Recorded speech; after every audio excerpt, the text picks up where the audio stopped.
What a week, Riverhawk fans.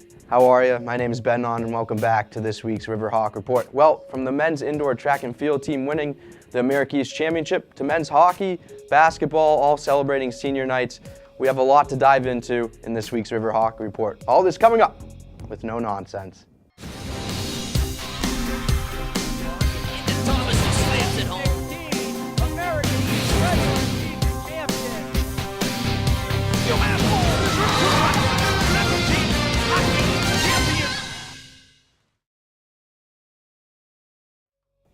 The biggest story of this past weekend surrounded the men's and women's indoor track and field team, who pushed the pace in the America East Championships, and for the men, they kept it close until the very end when they surpassed an Albany team that had won the conference for the last dozen years. With everyone contributing from top to bottom, the Riverhawks won the meet for the first time with a total of 173 points. The winning formula was a mix of top performances and depth. Individual champions included Grant Hover, Hamza Navid, Reno Tonelli, and Vladimir Poposoy.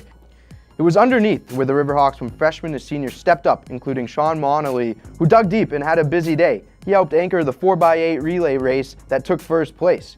For the women, they grabbed a strong third place finish with 114.5 points, battling tooth and nail throughout. Individually, senior Allie Wood shaved a half second off the school record in the 800 meters race, where she finished second in the event with a time of 2 minutes, 0.925 seconds.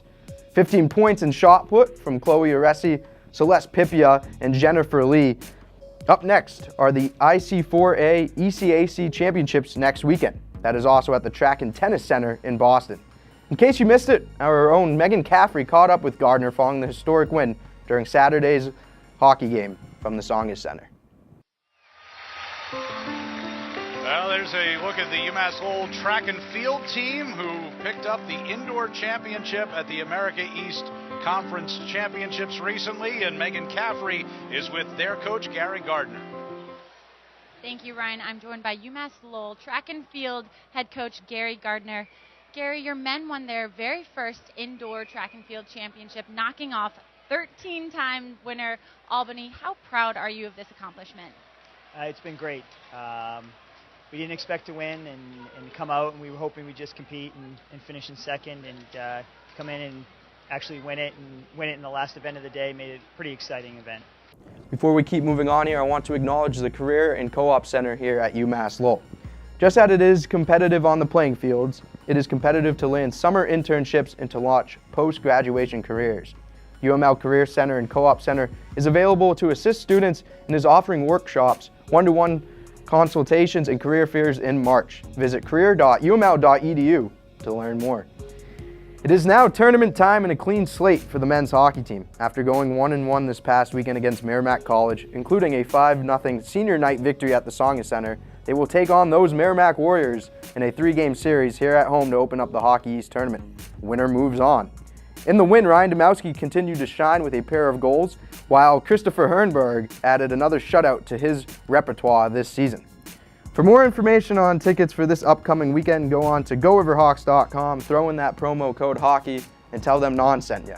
Both the men's and women's basketball teams ended their campaign at home this past week as the seniors were celebrated and playoff tickets were punched.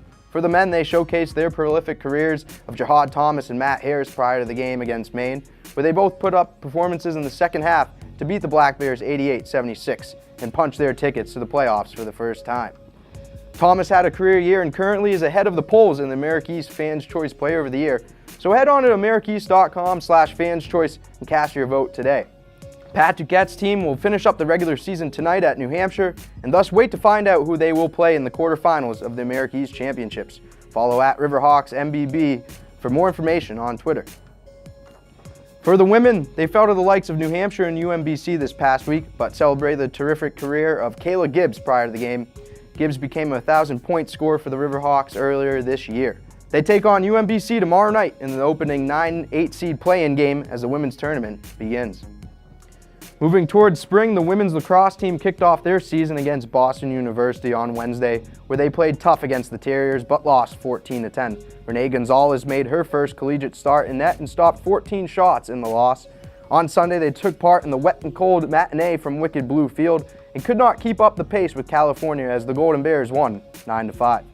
Up next, they hit the road against Colgate and Iona, Let's take some time to hear from senior goalkeeper Courtney Barrett on what the team needs to do to get their first win of the young season. Well, obviously we got a week off, so it's going to be a grinder week. We're going to be in and out, full steam ahead, ready to go. Every day is going to be a mental day for us. You know what I mean? We're not going to have a Wednesday game, so we're going to have to come ready to go to practice every day.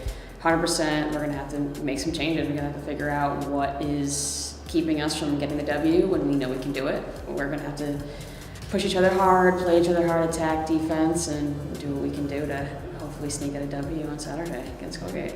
The men's team continued to play on the road this past weekend, losing another close game in overtime against Siena. In the loss, Austin Lane had 4 goals, while John Phillips added 2 more goals in his fast and early start. They host their first home game of the season against Monmouth on Saturday from Cushing Field. The baseball team took part in a 3-game series against the number 13 in the nation, the Vanderbilt Commodores, this past weekend. It was a tough series for the Riverhawks, but they gained experience against an SEC powerhouse. Michael Young provided the offense in the last game with a 2-run single, while Russ Olive picked up a pair of hits in the loss. They continue to move up east as they take on Wake Forest this weekend. The softball team took part in another hard-fought weekend tournament where they played the likes of Louisiana Tech, St. Louis, Missouri State, and more.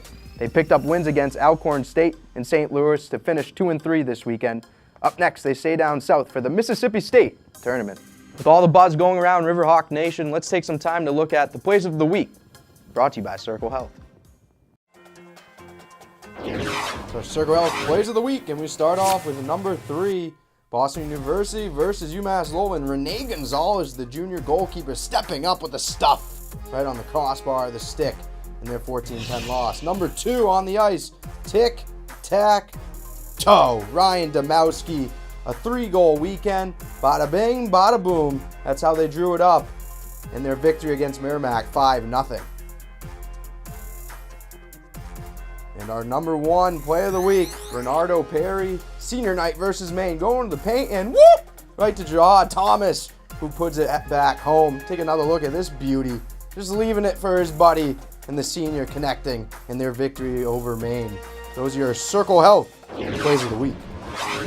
Thank you for tuning in to this week's Riverhawk Report. On behalf of the Riverhawk Network, we send our congratulations to head coach Gary Gardner and his staff in the indoor men's track and field team for winning the America East Championship. Make sure next week you wear your purple like myself to celebrate International Women's Day on March 8th. #Press for Progress.